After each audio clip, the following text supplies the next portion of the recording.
Hey guys, this is Spartacus here, and in today's video I want to discuss whether or not if video games are progressively getting worse over time when it comes to the multiplayer side of things. And I'm mostly going to be kind of doing some comparisons in the first-person shooter genre just because those are the type of games I mostly play, especially with Call of Duty, but I am going to be making some comparisons with like Halo and Battlefield as well. And so I'm curious, down below in the comments, I want you guys to write if you guys feel the same way as me. Do you feel like that multiplayer games are progressively getting worse over time? Because I think they are. In a way, it just seems like they're just never ready to come out at launch. It just seems like we have to wait till like maybe, I don't know, 6 months later after the initial launch of a game to actually feel like it's ready to be like put out there on the market. But instead, when they get put out on the market, they just seem like they're unready. Like there's no polishness to them. There's not enough content added. There's always something that's like basically lowering our expectations. And we'll dive more into expectations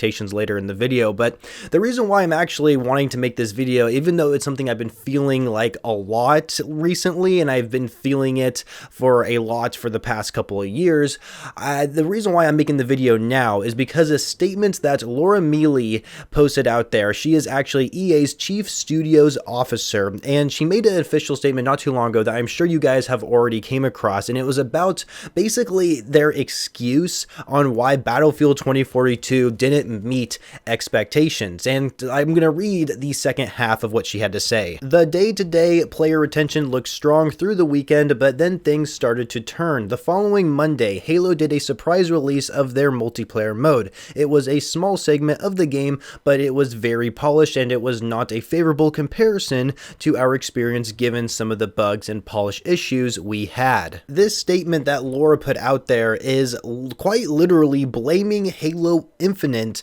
for how poorly Battlefield 2042's performance is, which is a complete joke, and it's a complete middle finger to the Battlefield community. I mean, the way EA is handling this situation but with Battlefield 2042 is just completely absurd, and it just seems like they keep giving out excuses on why the game isn't ready and why there's so many bugs and issues with the game itself. And just being able to blame another video game for your game not to be ready is like a terrible excuse. And a wise man once said that excuses are like assholes. Everybody has them and they all stink. And you cannot blame another video game for like all the bugs and problems with your own. It just doesn't make any sense at all. And you got to remember that Halo Infinite was delayed by over a year. They delayed that game over a year, and then they did surprise us by releasing the multiplayer like a couple weeks earlier than they said they would, which was awesome. You know, it was great to see something like that. And what made it even better is that their multiplayer was actually ready at launch. I know Halo Infinite is dealing with some issues right now. I'm not even sure if the big team battles still work. I know that was a huge issue for a long time. I have no idea if they've already fixed that or not, but it wasn't broken at launch. At launch, Halo Infinite was very polished from my personal experience. There was absolute zero issues for me when playing Halo Infinite's multiplayer, and I was impressed. I was extremely impressed, and I definitely felt like that delaying the game over a year was a good call on their part. However, Battlefield 2042, they did delay their game by I think a month if I'm not mistaken, but that was it. If they delayed their game a whole nother year, then maybe Battlefield 2042 would be polished at launch, and maybe the reputation of the game wouldn't be as bad as we see it right now. And it's not just Battlefield that we're talking about here, it's also Call of Duty. Call of Duty has been in a really big rut right now because of how poorly Vanguard has been selling, and for good reason. Vanguard also was not ready at launch. There was just a billion issues with this game when it came out. A lot of them have been fixed, thank goodness, especially when earning atomic camo. So now for us grinders out there like myself, like, you know, we can actually earn atomic camo, which is like the one thing I've been looking forward to. Now after I get atomic camo, like, you know, there's probably not going to be much else for me to do in the game. However, there's still other issues that arise in Vanguard, and it seems like every time there's an update, it always brings in like another issue, which is like extremely annoying if you ask me. And so, you know, it's not just Battlefield, it's not just Halo, it's also Call of Duty, especially Call of Duty. And I can definitely talk a lot more about Call of Duty since I've been playing it for so long. It's like the one game I pretty much play every single day. And, you know, the thing about Vanguard, it's funny because it's actually since Advanced Warfare is when I kind of started to notice the trend of when multiplayer games started to get less polished over time, especially in the Call of Duty scene. And Advanced Warfare came out in 2014, if I'm not mistaken.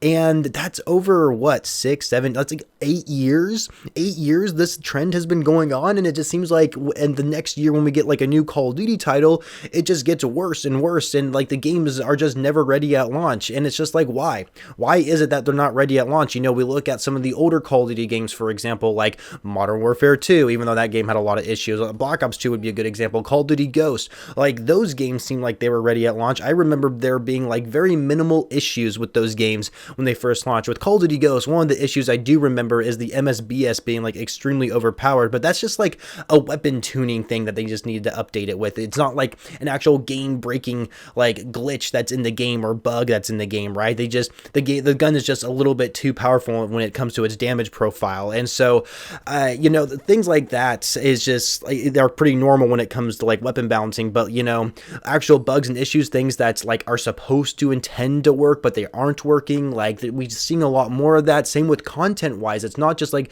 the game just not being polished, it's also content as well. And the reason why I think this is happening is because games are just harder to make. It's just plain and simple as that. You know, hardware is getting a lot more advanced to where we have more opportunity to increase the like quality of games, you know, graphically, frame rate wise, you name it. You know, we have the opportunity for games to be at a lot higher quality than they were a decade ago, and that's a good thing. You know, that's a good thing. But I think on the other end of things, you know, it requires a lot more manpower to create these games, and that's why a lot of these studios are much bigger than they were 10 years ago, because they need more people to help work on them.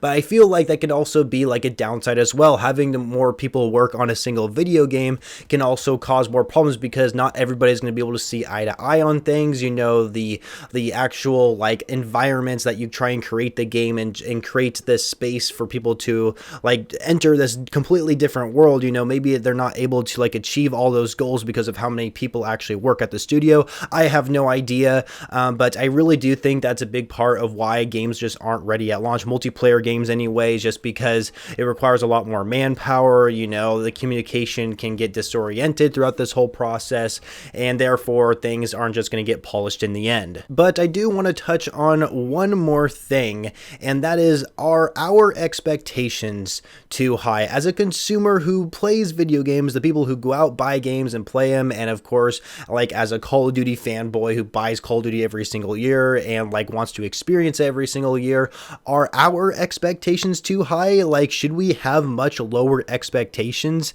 And realistically, we should, if we want to feel better about playing video games. When it came to Call of Duty Vanguard, I actually had extremely low expectations for this game, like extremely low. But when the game came out, I was pleasantly surprised how well it actually played, like gameplay wise, and just like the way the game is meant to be treated, like when you actually play it.